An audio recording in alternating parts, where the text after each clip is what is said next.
Hello साथियों, स्वागत है हमारे YouTube चैनल पर। मैं आपके साथ डिस्कस कर रहा था रिलेशन एंड फंक्शन। तो रिलेशन और फंक्शन के नेक्स्ट वीडियो में हमने आपको बताया प्रांत और परिसर के बारे में। साथियों, प्रांत और परिसर आपको मैं रिकॉल कराता हूं, फिर उसके बाद आते हैं व्युत्क्रम संबंध के बारे में। तो आइए सबसे पहले जानते हैं कि प्रांत और परिसर है क्या। जैसे कोई रिलेशन आपका दिया है, कोई रिलेशन दिया है, यहाँ पर 1 2 ये क्रमित युग्म में होंगे, उसी प्रकार से 3 4, यहाँ से 5 मान लो 6। तो दोस्तों, अगर ये रिलेशन है आपके समक्ष, तो हमने बताया था इसके जो प्रथम घटक के अवयव एलिमेंट्स होंगे उसे हम लोग क्या बोल रहे होंगे, प्रांत बोल रहे होंगे।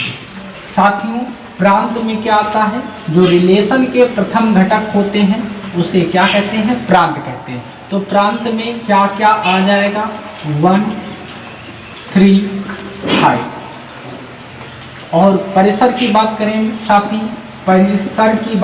साथी, तो परिसर में आएगा रिलेशन के जो द्वितीय घटक होते हैं उसे परिसर बोलते हैं। जैसे 2 4 6, यहाँ पर द्वितीय घटक के जितने भी एलिमेंट्स होंगे वो परिसर कहलाते हैं। आई होप कि ये बात आपको एकदम समझ में आ गया होगा। आइए अब आपको समझाते हैं कि व्युत्क्रम संबंध क्या है। आइए जानते हैं आज व्युत्क्रम संबंध के बारे में। व्युत्क्रम संबंध, साथी व्युत्क्रम संबंध क्या होता है इसके बारे में हम विस्तार से चर्चा करने वाले हैं। जैसे मान लो कोई रिलेशन दिया है आपका, क्या दिया है, रिलेशन में मान लो आपके कोई एलिमेंट्स युग्म में होंगे। जैसे मान लो 1 2 3 4 5 6, और आपसे कहा जाए कि इसका व्युत्क्रम संबंध क्या होगा। तो व्युत्क्रम संबंध का मतलब क्या होता है प्यारे साथी, इनवर्स, यानी आर इनवर्स की बात कर रहा होगा।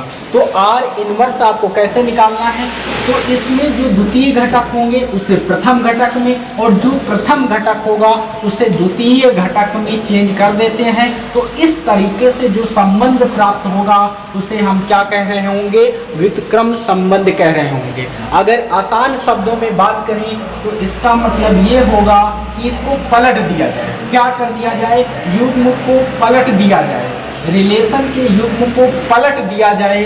तो इस तरीके से जो रिलेशन प्राप्त होगा साथी उसे क्या कह रहे होंगे, व्युत्क्रम संबंध कह रहे होंगे। जैसे मान लो यहाँ पर व्युत्क्रम आर इनवर्स की बात करें तो इसके जो युग्म होंगे, क्रमित युग्म होंगे, इनको पलट रहे होंगे, यानी 2 1, और इसी प्रकार से आगे कितना हो जाएगा, 4 3, और इसमें क्या हो जाएगा 6 5। आई होप कि आपको व्युत्क्रम संबंध एकदम क्लियर हो गया होगा।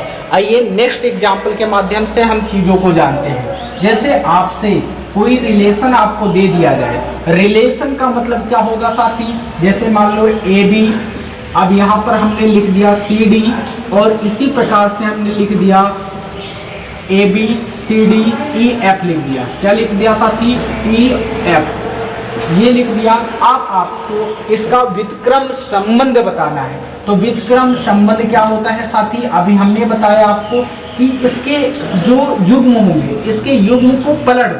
क्या करो, पलट दो, यानी जो द्वितीय घटक है उसे प्रथम घटक में, और जो प्रथम घटक है उसे द्वितीय घटक में चेंज कर दो। इस तरीके से जो रिलेशन प्राप्त होगा उसे व्युत्क्रम संबंध कह रहे होंगे। जैसे BA हो जाएगा, और इसमें कितना हो जाएगा साथी, DC हो जाएगा, और इसी प्रकार से इसमें क्या हो जाएगा, FE हो जाएगा। तो ये रिलेशन आपका क्या कहला रहा होगा, व्युत्क्रम संबंध कहला रहा होगा। आई होप कि आपको व्युत्क्रम संबंध एकदम से क्लियर हो गया होगा। आइए अब जानते हैं तत्समक संबंध के बारे में। ये दोनों शब्दावलियां आपको अगर आ जाती हैं तो जो आपका बालाजी प्रकाशन के जो पहला चैप्टर है उसको लगाने में बहुत आसानी होगी साथी। आइए जानते हैं तत्समक संबंध के बारे में। किसके बारे में, तत्समक संबंध के बारे में साथी, तत्समक संबंध के बारे में। तो तत्समक संबंध क्या होता है, जैसे मान लो साथी यहाँ पर कोई रिलेशन दिया है, क्या दिया है, कोई रिलेशन x कामा x, और यहाँ पर क्या होगा x कामा x, यानी अगर कोई भी एलिमेंट्स दिया है तो वो खुद से रिलेट कर चाहिए। जैसे फॉर ऑल यहाँ पर मैं मान लूँ x belongs to a, set a, तो इसका मतलब क्या हुआ, इसको एग्जाम्पल के माध्यम से हम चीजों को आपको एकदम क्लियर करवाए दे रहे हैं। यहाँ पर जैसे मान लो कोई सेट दिया है, क्या दिया है साथी, कोई सेट दिया है। जैसे मान लो कोई सेट दिया है, मान लो a b c d, इसके जितने भी एलिमेंट्स होंगे क्या होंगे साथी, एलिमेंट्स होंगे, वो खुद से क्या हो रहे होंगे, एक संबंध स्थापित कर रहे होंगे। तो उस संबंध को हम लोग क्या कहने वाले हैं साथी, तत्समक संबंध कहने वाले हैं। जैसे यहाँ पर मैं कुछ रिलेशन आपके समक्ष लिख रहा हूं, जैसे a b b c c, और इसी प्रकार से मैंने r1 इसे मान लिया, r2 में मैंने लिखा a कामा a, उसी प्रकार b कामा b, आगे लिखा मैंने c कामा c, आगे लिखा d कामा d। साथ ही एक रिलेशन और ले लेते हैं 3, जैसे मान लो a comma a, b comma b, c comma c, d comma d और e कामा e। तो आपको इसमें बताना है कौन सा तत्समक संबंध होगा। तो तत्समक संबंध मैंने बताया, जितने भी सेट ए के जितने एलिमेंट्स हों खुद के साथ रिलेट हो रहे होंगे तो उसे क्या कह रहे होंगे हम लोग, तत्समक संबंध कह रहे होंगे। तो देखिए ए का क्या ए के साथ बन रहा है, यहाँ पे बन रहा है, बी का बी के साथ रिलेशन है, सी का सी के साथ है, मगर यहाँ पर डी एलिमेंट्स की बात नहीं करी है, इसलिए तत्समक संबंध नहीं होगा। आइए इसके बारे में जानते हैं, क्या ये तत्समक संबंध है। ए के साथ बिलोंग कर रहा है, बी के साथ बिलोंग कर रहा है, सी के साथ बिलोंग कर रहा है, और डी के साथ बिलोंग कर रहा है। तो साथ ही ये क्या होगा, तत्समक संबंध होगा।